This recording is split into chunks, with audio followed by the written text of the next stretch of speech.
Okay, next I'm going to assess the pulmonary or respiratory system, and that it begins with inspection of the patient's breathing at rest. So I'm just going to casually watch as her chest rises and falls. I'm going to be examining for any use of accessory muscles and make sure when she's breathing it's comfortable and she's not straining to breathe. I'm going to document any abnormal findings that I might notice. In a geriatric patient, it might be common to see a slightly lower respiratory rate and slightly increased use of accessory muscles because they're working a little harder maybe to get each breath. Again, here I can look at the fingernails to notice any clubbing because that is indicative of a hypoxic situation. The majority of the respiratory assessment, of course, is your breath sounds. We expect to hear, upon auscultation, vesicular breath sounds over the majority of the lobes of the lung. Bronchovesicular are going to be just right in the main stem bronchus.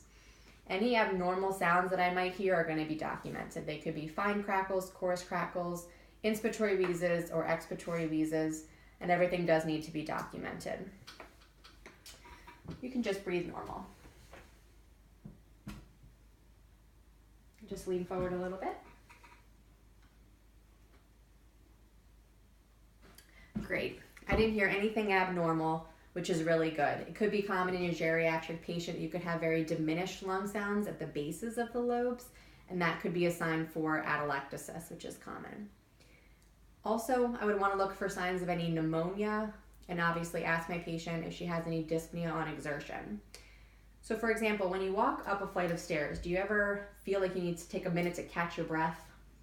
Actually, in the morning at work, I do. You do? Yes, when I'm walking with my work bags and if I'm carrying my laptop, I actually That's a lot, do yeah. get to the top and I feel like Winded. a little more winded, plus my knees are killing me. We can talk. We can talk.